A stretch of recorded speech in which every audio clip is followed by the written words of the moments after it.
Not since the end of World War II, at the height of the baby boom, have there been so many kids in our midst. There are now more than 52 million kids under 12 in all in the United States, the biggest burst in the U.S. youth population in half a century. And for American business, these kids have come to represent the ultimate prize. An unprecedented, powerful, and elusive new demographic to be cut up and captured at all costs. There's no doubt that marketers have their sights on kids because of their increasing buying power, the amount of money they now spend on everything from clothes to music to electronics, totaling some $40 billion every year. But perhaps a bigger reason for marketers' interest in kids may be the amount of adult spending that American kids under 12 now directly influence, an astronomical $700 billion a year, roughly the equivalent of the combined economies of the world's 115 poorest countries. One economic impact of children is the money that they themselves spend. The money that they get from their parents or grandparents, the money that they get as allowance when they get older, the money that they earn themselves. That is an increasingly significant amount of money. But that's not where the real money is. Marketers and advertisers have realized that the real money related to the children's market is in their purchasing influence. Any questions? Jared, does it do any tricks? Does that work for you?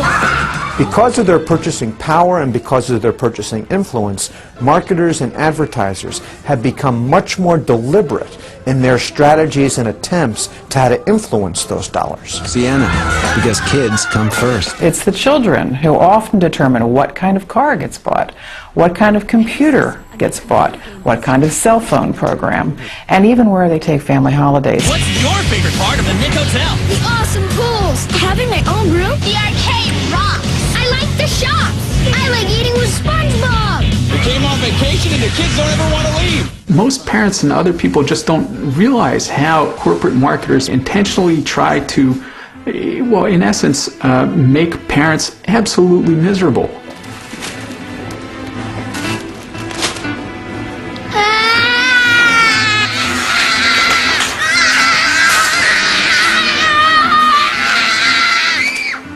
Corporate marketers have actually studied the whole nagging phenomenon, which corporations do nagging better, and they provide advice to corporations about, what kinds of tantrums work better. Children sometimes say, can I, as much as 9 times.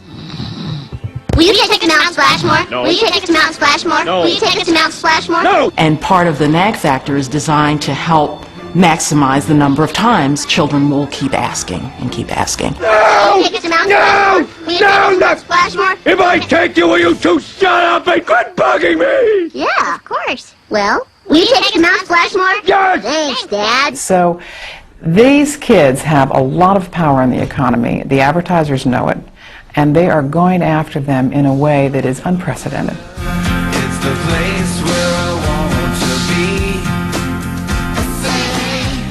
be. This generation of children is marketed to as never before.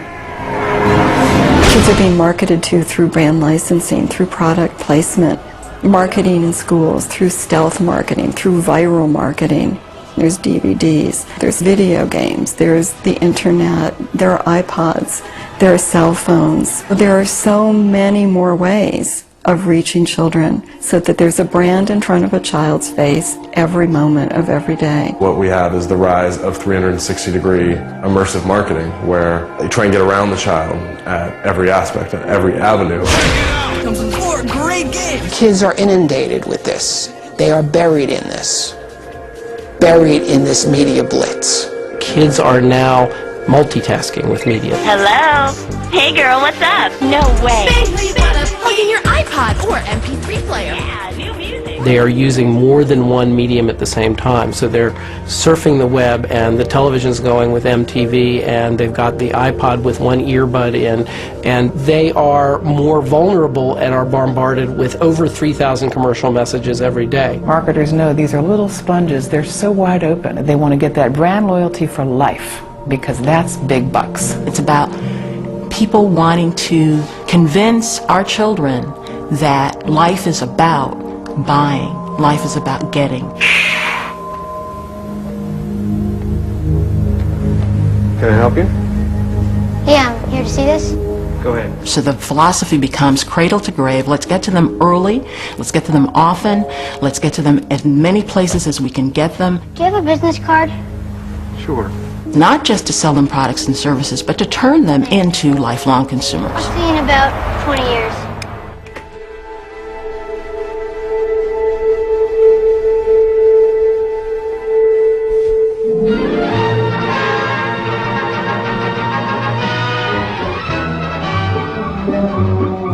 Though grown-ups represent the greater part of any community's purchasing power, children very definitely are an influence in the purchasing of everyday commodities.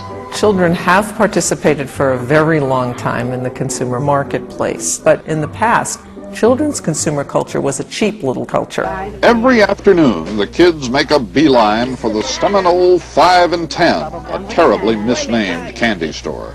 It should be called the Seminole 1 and 2 because that's the way Alice and Frank Smith make their living, a penny at a time. Well, it's penny candy because kids only had pennies. Kids, this is a toy you've got to have. Look at the fun Debbie and Andy are having with these realistic Ride-'em toys. Although it's true there was advertising to children back in the 1950s, the 1960s, even in the 70s, the amount of it was very confined in comparison to today. You ought to get a Slinky.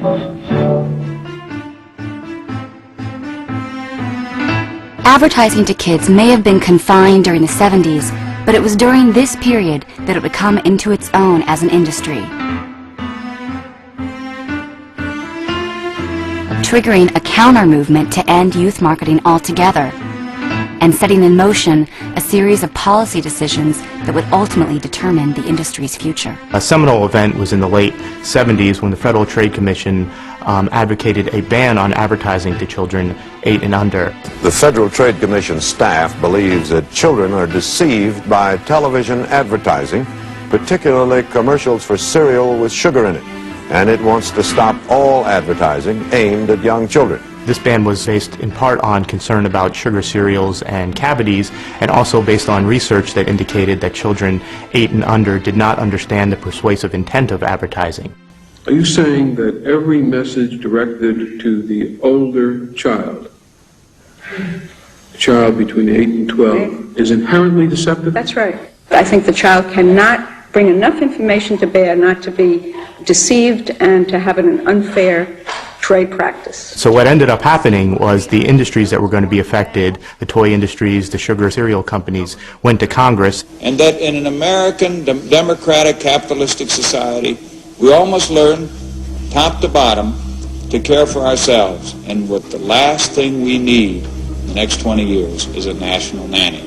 And Congress ended up taking away a lot of the FTC's authority to regulate marketing to children. Far from addressing consumer advocates' concerns about the impact of advertising on kids, in 1980, Congress passed the FTC Improvement Act. The law mandated that the FTC would no longer have any authority to promulgate any rules regarding children's advertising. The Congress of the United States, under pressure from advertisers and marketers, actually took away from the Federal Trade Commission the right, the authority to regulate advertising and marketing to children.